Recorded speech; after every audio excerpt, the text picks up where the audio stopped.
ব্রিটেনের প্রধানমন্ত্রী হিসেবে ডেভিড ক্যামেরনের আজ শেষ দিন, দায়িত্ব নেবেন থেরেসা মে। লেবার পার্টি নেতৃত্ব নিয়ে জেরেমি করবিন ভোটাভুটির মুখোমুখি হচ্ছেন। হিলারিকে সমর্থন দেয়ায় বার্নি স্যান্ডার্সের সমর্থকদের ক্ষোভ, যুক্তরাষ্ট্রের সংকট মোকাবিলায় হিলারি সবচেয়ে যোগ্য প্রার্থী মন্তব্য স্যান্ডার্সের। দক্ষিণ চীন সাগর নিয়ে আন্তর্জাতিক আদালতের রায় অবৈধ মন্তব্য বেইজিংয়ের।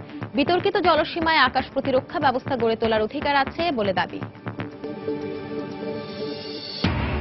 এবং নতুন করে মার্কিন সেনা মোতায়েনের ঘোষণায় ইরাকে সরকার ও সেনাবাহিনীর মিশ্র প্রতিক্রিয়া। সিরিয়ায় সরকারি বাহিনী ও বিদ্রোহীদের মধ্যে সংঘর্ষে নিহত 18।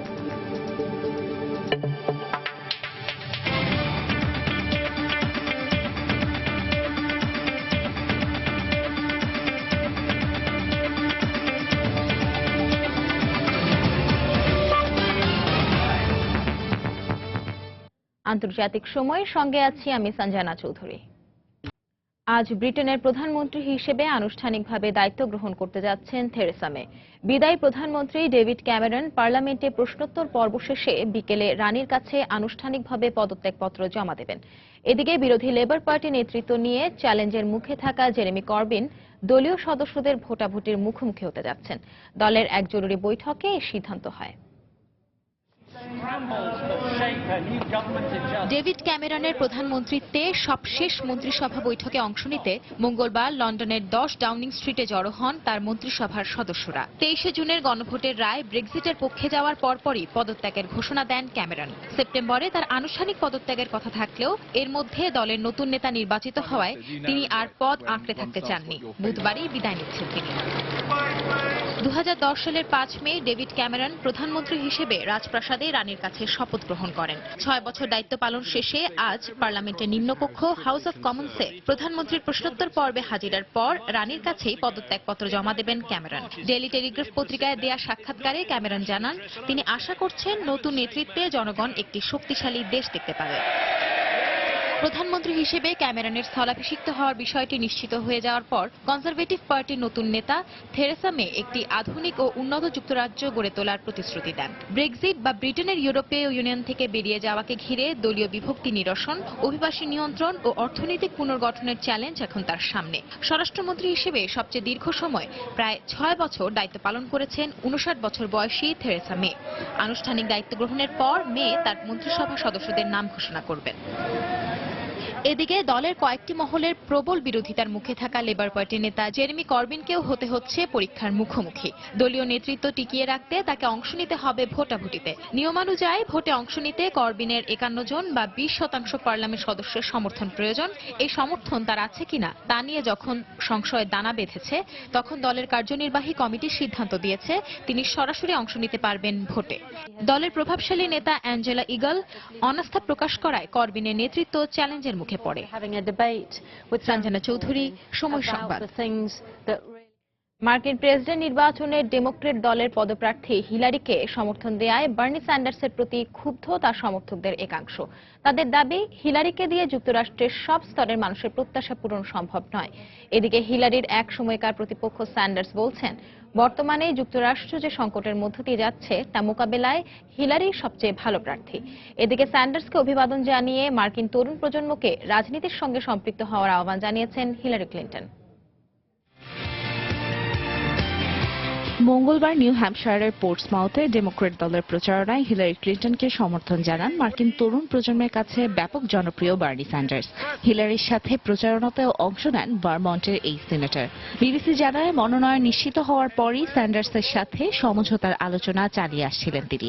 সবশেষ গতকালের প্রচারণায় একে অপরকে আলিঙ্গন করে দলের একতা নিশ্চিত করেন ক্লিন্টন এবং স্যান্ডার্স। তিনি আমার দলের প্রার্থী, আর আমি তার জয় নিশ্চিত করার জন্য আমার সর্বোচ্চ চেষ্টা চালিয়ে যাওয়ার অঙ্গীকার করছি।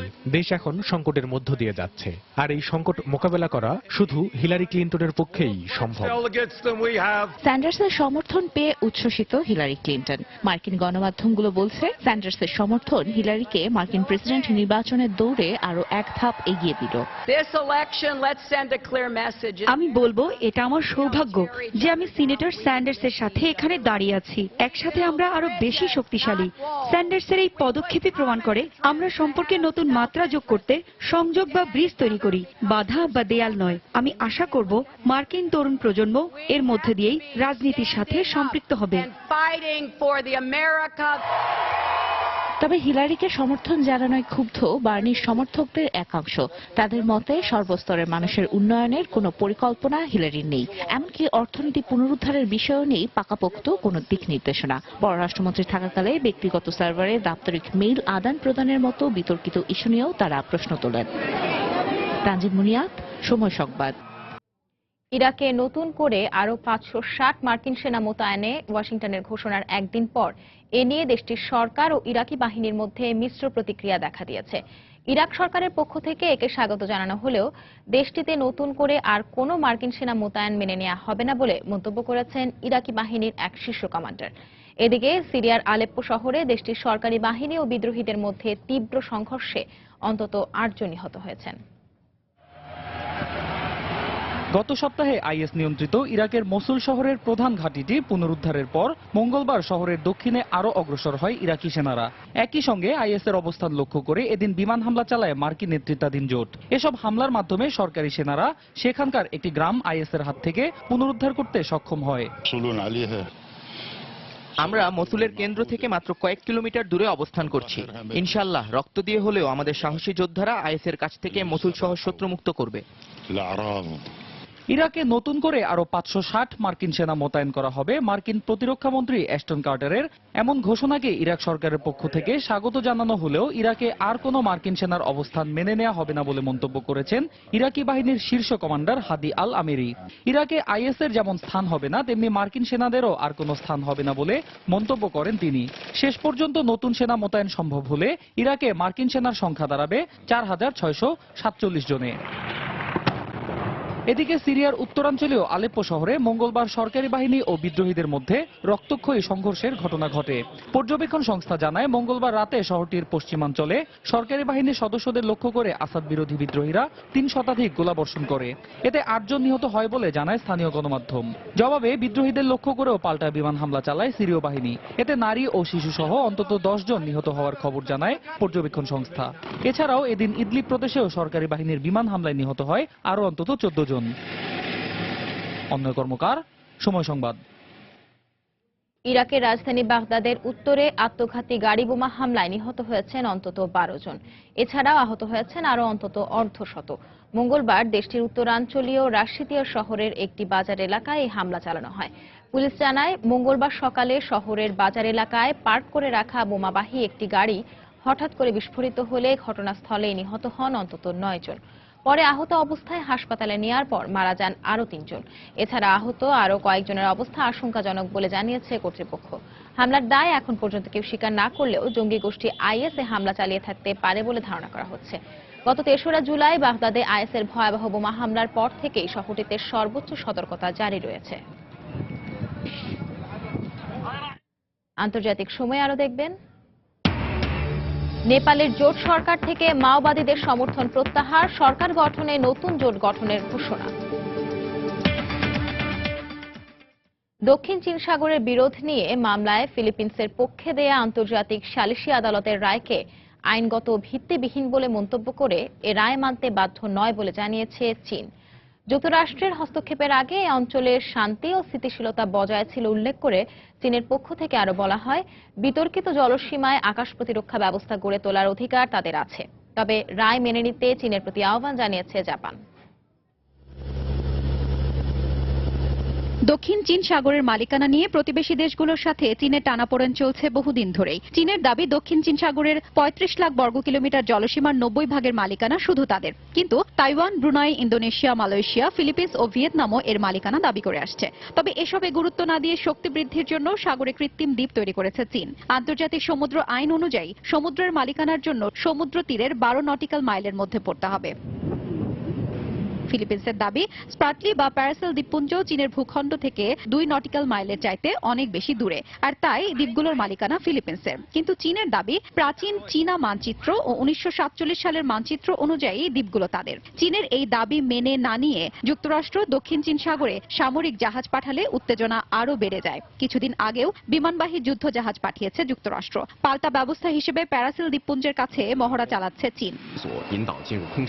প্যারাসেল ও স্প্রাটলি দ্বীপপুঞ্জের মালিকানার দাবিতে চীনের বিরুদ্ধে হেগের আন্তর্জাতিক সালিসি আদালতে 2013 সালে মামলা করে ফিলিপিন্স। মঙ্গলবার মামলার রায়ে বলা হয়, দক্ষিণ চীন সাগর ও এর সম্পদের মালিকানা নিয়ে চীনের ঐতিহাসিক অধিকারের দাবির কোনো সুনির্দিষ্ট প্রমাণ পাওয়া যায়নি। রায়ে আরও বলা হয়, চীন ফিলিপিন্সের সার্বভৌমত্ব ক্ষুণ্ণ করেছে এবং কৃত্রিম দ্বীপ তৈরি করে সাগরের প্রাকৃতিক পরিবেশকে ক্ষতিগ্রস্ত করছে।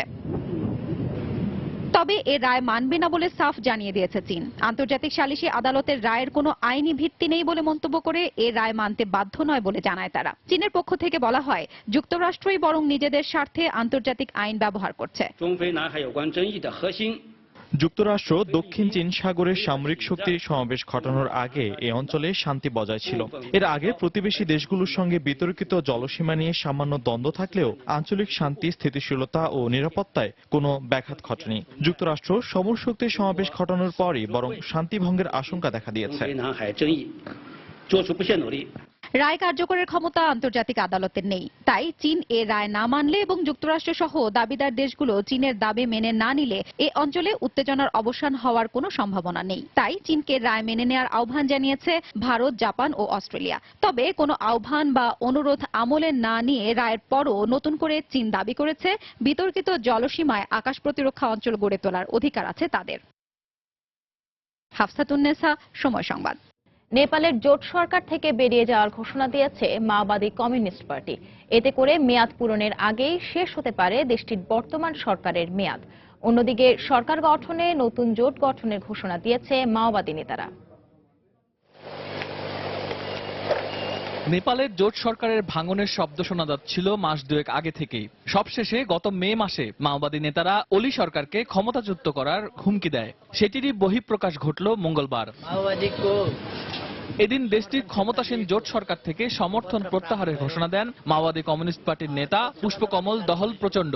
এ কারণে সংখ্যাগরিষ্ঠতা হারাচ্ছেন প্রধানমন্ত্রী কেপি শর্মা ওলির নেতৃত্বাধীন ক্ষমতাসীন জোট। মাত্র 9 মাস আগেই রাজনৈতিক সরকার গঠনে প্রধানমন্ত্রী ওলির রাজনৈতিক দল কমিউনিস্ট পার্টি অব নেপালকে সমর্থন দিয়েছিল প্রচণ্ডের রাজনৈতিক দল। শর্ত অনুযায়ী মাওবাদীদের উপর থেকে মামলা প্রত্যাহার না করায় এই সিদ্ধান্ত বলে জানিয়েছে মাওবাদীরা। তাদের দাবি, মাওবাদীদের সাধারণ ক্ষমা ঘোষণার প্রতিশ্রুতিও বাস্তবায়ন করা হয়নি। 9 দফা চুক্তি বাস্তবায়নে বর্তমান সরকার মোটেও আগ্রহী নয়, তাই এই সরকারে থাকা আমাদের পক্ষে সম্ভব নয়। নেপালি সংসদে 575টি আসনের মধ্যে মাওবাদীদের আসন সংখ্যা 80টি। অন্যদিকে প্রধানমন্ত্রী ওলির রাজনৈতিক দলের আসন সংখ্যা 175। সংবিধান অনুযায়ী সরকার গঠনে 299টি আসনের প্রয়োজন হয়। মাওবাদীরা সমর্থন তুলে নেওয়ায় প্রধানমন্ত্রী ওলির পদত্যাগের বিষয়টি চূড়ান্ত না হলেও দেশটির নতুন রাজনৈতিক সংকটে পড়ল তা স্পষ্ট। শাশ্বত সত্য, সময় সংবাদ। ভারতের পূর্বাঞ্চলীয় ঝাড়খণ্ড রাজ্য থেকে এক নারী সহ 3 মাওবাদী বিদ্রোহীকে আটক করেছে পুলিশ। গোপন খবরের ভিত্তিতে মঙ্গলবার রাজ্যের দুমকা ও ধরমপুর গ্রামে অভিযান চালিয়ে তাদের আটক করা হয়। আটকদের নাম বিমাল হেব্রাম ওরফে ছোট বিমাল, দিওয়ান সিং ও শান্তি দেবী বলে জানিয়েছে স্থানীয় পুলিশ প্রধান। তাদের প্রত্যেকের বিরুদ্ধে বেশ কয়েকটি মামলা রয়েছে উল্লেখ করে তিনি বলেন, 3 জনই পুলিশের ধরিয়ে দেওয়ার তালিকায় অন্তর্ভুক্ত ছিলেন। ছোটা বিমালের নেতৃত্বে বিদ্রোহীরা নিরাপত্তা বাহিনীকে লক্ষ্য করে বেশ কয়েকবার হামলা চালিয়েছে বলেও অভিযোগ রয়েছে। ভারতের জম্মু কাশ্মীরের বিচ্ছিন্নতাবাদী হিজবুল মুজাহিদিনের প্রধান কমান্ডার বুরহান ওয়ানি নিহতের ঘটনায় উত্তেজনা ছড়িয়ে পড়ায় 5 দিন ধরে জরুরি অবস্থা জারি রেখেছে কর্তৃপক্ষ। এ অবস্থায় রাজ্যে শিক্ষা প্রতিষ্ঠানের সব ক্লাস ও নির্ধারিত পরীক্ষার কর্মসূচি বাতিল করার পাশাপাশি বন্ধ রাখা হয়েছে সব ধরনের ব্যবসা প্রতিষ্ঠান, প্রশাসনিক কার্যালয়। শহরের ফাঁকা রাস্তাগুলোয় আইন শৃঙ্খলা বাহিনীর কড়া অবস্থান নেয়। বাইরের কয়েকটি মহল অভ্যন্তরীণ শান্তি বিনষ্ট করার চেষ্টা করছে উল্লেখ করে রাজ্যের মুখ্যমন্ত্রী মেহবুবা মুফতি বলেন, জনগণের উচিত তাদের প্ররোচনা থেকে দূরে থাকা। শুক্রবার যৌথ অভিযানে অনন্তনাগ জেলায় গেরিলাদের সঙ্গে সংঘর্ষে নিহত হয় ওয়ানি ও তার 2 সহযোগী। এতে হিজবুল মুজাহিদিনের জন্য বড় ধরনের ধাক্কা বলে উল্লেখ করে গণমাধ্যম।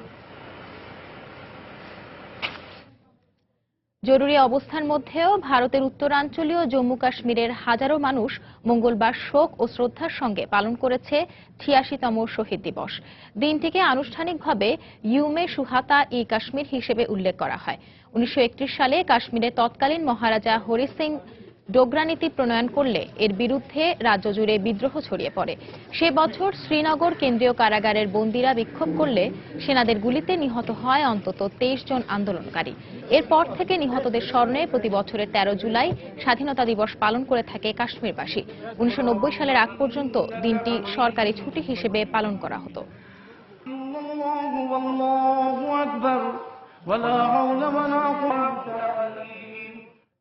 আন্তর্জাতিক সময় আরো যা দেখবেন। কলম্বিয়ায় দুর্গম অঞ্চলের মাইন নিষ্ক্রিয় করতে মাঠে সেনাবাহিনী সহায়তা করছে ফার্কের সদস্যরা। বিস্ফোরক উদ্ধারের সময় লাগতে পারে ১ দশক। যুক্তরাষ্ট্রের ডালাসে হামলায় নিহত 5 পুলিশ সদস্যের প্রতি শ্রদ্ধা জানিয়েছেন মার্কিন প্রেসিডেন্ট বারাক ওবামা। মঙ্গলবার দুপুরে ওই শহরে আয়োজিত এক অনুষ্ঠানে যোগ দেন ওবামা। সাবেক মার্কিন প্রেসিডেন্ট জর্জ ডব্লিউ বুশও এতে উপস্থিত ছিলেন। এ সময় ওবামা বলেন, আপাত দৃষ্টিতে মনে হলেও যুক্তরাষ্ট্র বর্ণবাদ ও রাজনৈতিক বিভক্ত মারাত্মক নয়। গেল সপ্তাহে বর্ণবাদ বিরোধী বিক্ষোভের সময় মিকা জেভিয়ার জনসন নামের এক কৃষ্ণাঙ্গ সাবেক নেতার গুলিতে নিহত হন ওই 5 পুলিশ সদস্য। চীনের আহ্বান উপেক্ষা করে দক্ষিণ কোরিয়ায় মার্কিন থার্ড ক্ষেপণাস্ত্র মোতায়েন করা হয়েছে। বুধবার দক্ষিণ কোরীয় প্রতিরক্ষা মন্ত্রণালয়ের বরাত দিয়ে সিএনএন জানিয়েছে, দক্ষিণাঞ্চলের সিয়ংজু এলাকায় ক্ষেপণাস্ত্রটি মোতায়েন করা হয়েছে। সিওলের উপ প্রতিরক্ষামন্ত্রী জানিয়েছেন, এই এলাকায় ক্ষেপণাস্ত্রটি মোতায়েনের ফলে উত্তর কোরিয়ায় যে কোনো ধরনের হামলা প্রতিহত করা সহজ হবে।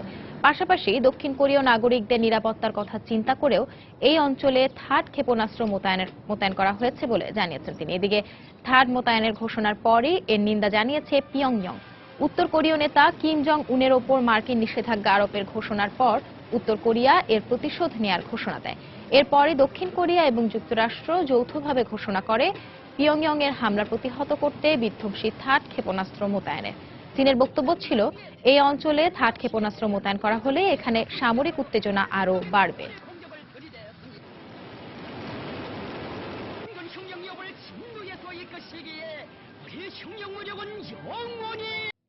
কলম্বিয়ার বিদ্রোহী সশস্ত্র গোষ্ঠী ফার্কের সঙ্গে ঐতিহাসিক যুদ্ধবিরতি চুক্তির পর দেশটির প্রত্যন্ত অঞ্চলে পুঁতে রাখা মাইন উদ্ধার ও নিষ্ক্রিয় করতে মাঠে নেমেছে দেশটির সেনাবাহিনী। এ কাজে সহযোগিতা করছে ফার্কের সদস্যরাও। দুর্গম পাহাড় আর বনাঞ্চলে পুঁতে রাখা এসব মাইন উদ্ধারের কাজ সুষ্ঠুভাবে সম্পন্ন করতে 10 বছর পর্যন্ত সময় লাগতে পারে বলে ধারণা করা হচ্ছে। মাইন ও বিস্ফোরক উদ্ধারে আগামী বছর 10,000 কর্মীকে নিয়োগ দেবার ঘোষণা দিয়েছে দেশটির সরকার। গেল 5 দশকের গৃহযুদ্ধে কলম্বিয়ার প্রত্যন্ত অঞ্চলে বহু মাইন ও বিস্ফোরক মাটিতে পুঁতে রাখা হয়। সম্প্রতি কলম্বিয়ার সরকার ও ফার্কের মধ্যে সই হওয়া ঐতিহাসিক যুদ্ধবিরতি চুক্তির পর পাল্টে গেছে সে দৃশ্যপট। মাইন ও বিস্ফোরক দ্রব্য লুকিয়ে রাখার বদলে বিচ্ছিন্নতাবাদী সংগঠনটির অনেক সদস্যই সেনাবাহিনীর সঙ্গে কাজ করছেন এসব মাইন উদ্ধার ও নিষ্ক্রিয়করণে। এদেরই একজন 2 সন্তানের জননী 26 বছরের গোয়ালিন গৃহযুদ্ধে হারিয়েছেন স্বামীকে। কলম্বিয়ার দক্ষিণাঞ্চলীয় প্রদেশ অ্যান্টিকুয়ার সান রাফায়েল গ্রামের বাসিন্দা গোয়ালিন 13 বছর বয়সে সশস্ত্র বামপন্থী বিপ্লবী দল ফার্কে যোগ দিতে বাধ্য হয়েছিলেন। এতদিন হামলা ও নাশকতাই ছিল যার লক্ষ্য। আজ তিনি নিজে নেমে পড়েছেন মাইন উদ্ধার ও নিষ্ক্রিয় করার কাজে। আসলে আপনাকে এ কাজে খুবই সতর্ক থাকতে হবে। নিরাপত্তার বিষয়ে নিশ্চিত হওয়ার আগে এক কদমও এগোনো উচিত নয়। তবে এই বিষয়গুলো যার ভালো জানাশোনা আছে সে সহজে এ কাজ করতে পারবে। গোয়ালিন ছাড়াও গ্রামের জঙ্গলের মাইন উদ্ধারের কাজে হাত লাগিয়েছেন স্থানীয় বাসিন্দাদের অনেকে। কেবল অর্থ উপার্জন নয়, বরং পরিবার পরিজনের নিরাপত্তার খাতিরেই এ কাজে নেমেছেন বলে জানান তারা। মাটিতে পুঁতে রাখা মাইন বিস্ফোরণে 2005 সালে আমার বাবার পা উড়ে যায়। এই ঘটনা আমাকে ভীষণ পীড়া দিয়েছে। আমি চাই না এমন দুর্ঘটনা আর কারো ভাগ্যে ঘটুক। que eso es algo muy inhumano. সরকারি হিসেবে দেশটির প্রায় 1100টি পৌর এলাকার অন্তত 700টিতেই মাইন সহ নানা বিস্ফোরক দ্রব্য লুকিয়ে রাখা হয়েছে। মাটিতে পুঁতে রাখা মাইনের সঠিক সংখ্যা জানা না থাকায় বড় ধরনের চ্যালেঞ্জের মুখে পড়েছেন উদ্ধারকারীরা। আগামী 5 বছরের মধ্যে দেশ থেকে মাইন অপসারণ করতে 2017 সাল থেকে অন্তত 10,000 কর্মীকে মাঠে নামানোর ঘোষণা দিয়েছেন কলম্বিয়ার president Juan Manuel Santos. Jahidur Rahman, Somoy Sangbad. দক্ষিণ সুদানে সাম্প্রতিক সহিংসতার জেরে রাজধানী জুবার 36,000 মানুষ ঘরবাড়ি ছেড়ে অন্যত্র পালিয়ে গেছে বলে জানিয়েছে জাতিসংঘ। জাতিসংঘের মানবাধিকার সংস্থা OCHA এর পক্ষ থেকে বলা হয়, গৃহহীন লোকজনের বেশিরভাগই নারী ও শিশু। উদ্বাস্তু মানুষের জন্য জরুরি আশ্রয় ব্যবস্থা গ্রহণের দাবি করে সংস্থার মুখপাত্র ভেনেসা হুগুয়েনিন জানান, কয়েকদিনের সংঘাতে ব্যাপক ক্ষতির মুখে পড়েছে সেখানকার সাধারণ মানুষ। প্রচন্ড বৃষ্টিপাতের কারণে পরিস্থিতি আরো জটিল হয়েছে বলেও জানানো হয়। গেল শুক্রবার থেকে দেশটির প্রেসিডেন্ট সালভা কির এবং সাবেক বিদ্রোহী নেতা ও ভাইস প্রেসিডেন্ট রিক মাচারের বাহিনীর মধ্যে রক্তক্ষয়ী লড়াই শুরু হয়। তবে মঙ্গলবার থেকে বিবাদমান দুটি পক্ষের মধ্যে যুদ্ধবিরতির ঘোষণা দেওয়া হয়েছে।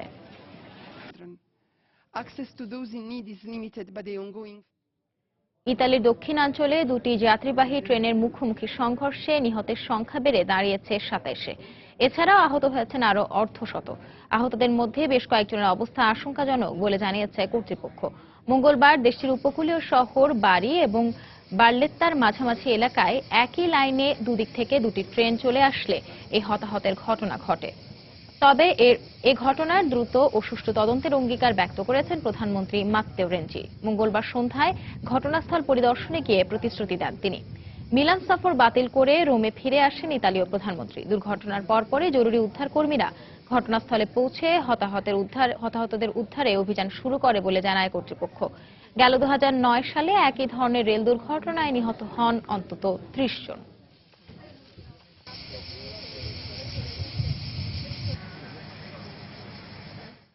ভারতের মধ্যপ্রদেশে বন্যা পরিস্থিতির উন্নতি হওয়ায় জনজীবন স্বাভাবিক হতে শুরু করেছে।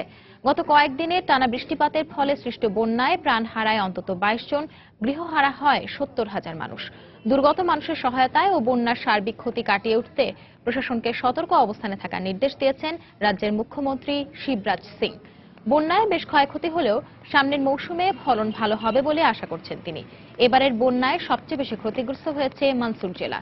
পানির তোড়ে বিলীন হয়ে গেছে জেলার অধিকাংশ ফসলি জমি, প্রাণ হারিয়েছে অসংখ্য গবাদি পশু।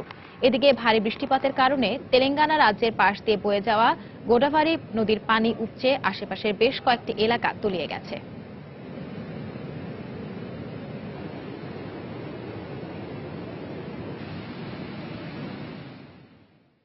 যুক্তরাষ্ট্রের ক্যালিফোর্নিয়া অঙ্গরাজ্যে আবারও দাবানল ছড়িয়ে পড়েছে।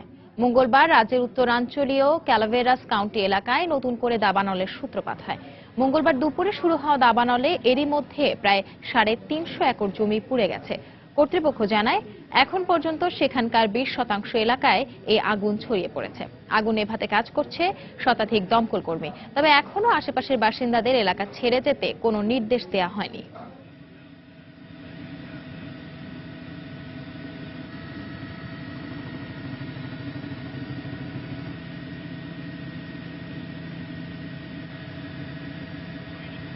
পৃথিবীর সবচেয়ে উঁচু সেতুটির অবস্থান চীনের হুনান প্রদেশের ঝাংজিয়াজে উদ্যানে।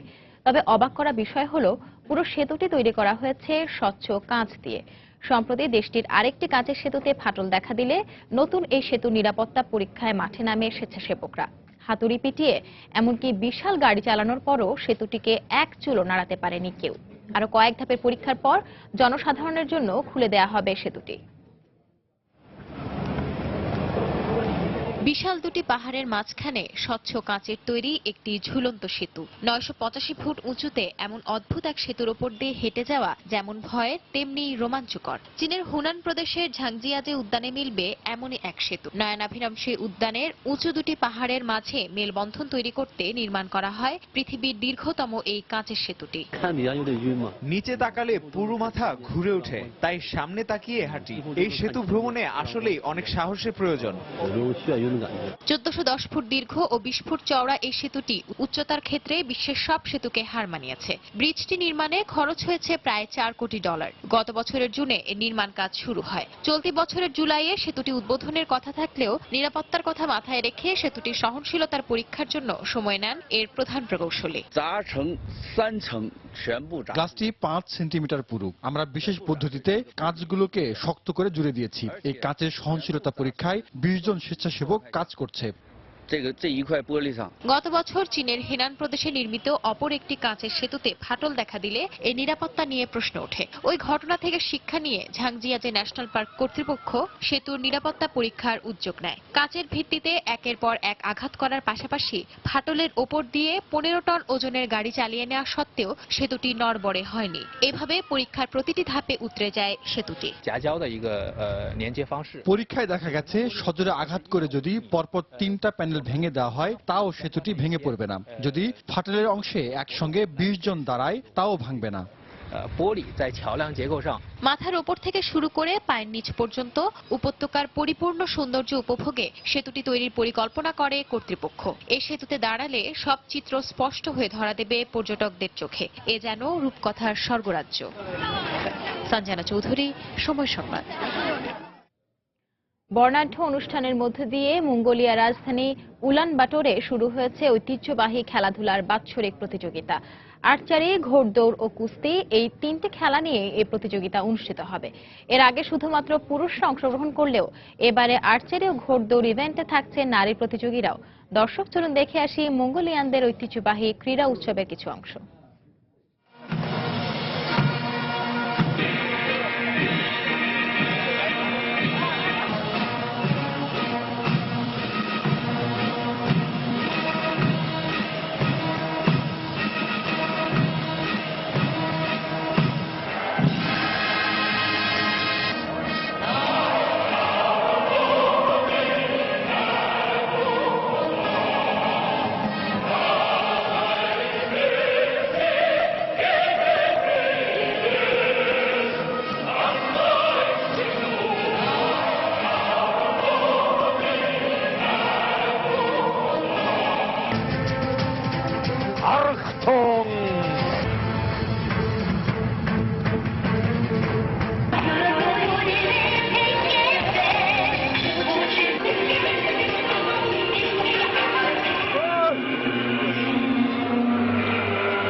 এ পর্যায়ে আবারও জানিয়ে দিচ্ছি আন্তর্জাতিক সময়ের শীর্ষ সংবাদগুলো। ব্রিটেনের প্রধানমন্ত্রী হিসেবে ডেভিড ক্যামেরনের আজ শেষ দিন। দায়িত্ব নেবেন থেরেসা মে। লেবার পার্টির নেতৃত্ব নিয়ে জেরেমি করবিন ভোটাভুটির মুখোমুখি হচ্ছেন। হিলারিকে সমর্থন দেয়ায় বার্নি স্যান্ডার্সের সমর্থকদের ক্ষোভ। যুক্তরাষ্ট্রের সংকট মোকাবেলায় হিলারি সবচেয়ে যোগ্য প্রার্থী, মন্তব্য স্যান্ডার্সের। দক্ষিণ চীন সাগর নিয়ে আন্তর্জাতিক আদালতের রায় অবৈধ, মন্তব্য বেইজিং এর। বিতর্কিত জলসীমায় আকাশ প্রতিরক্ষা ব্যবস্থা গড়ে তোলার অধিকার আছে বলে দাবি। এবং নতুন করে মার্কিন সেনা মোতায়েনের ঘোষণায় ইরাকের সরকার ও সেনাবাহিনীর মিশ্র প্রতিক্রিয়া। সিরিয়ায় সরকারি বাহিনী ও বিদ্রোহীদের মধ্যে সংঘর্ষে নিহত 18। এই ছিল আন্তর্জাতিক সময়। যে কোনো খবর পেতে ভিজিট করুন সময় নিউজ.tv আর সঙ্গেই থাকুন সময়।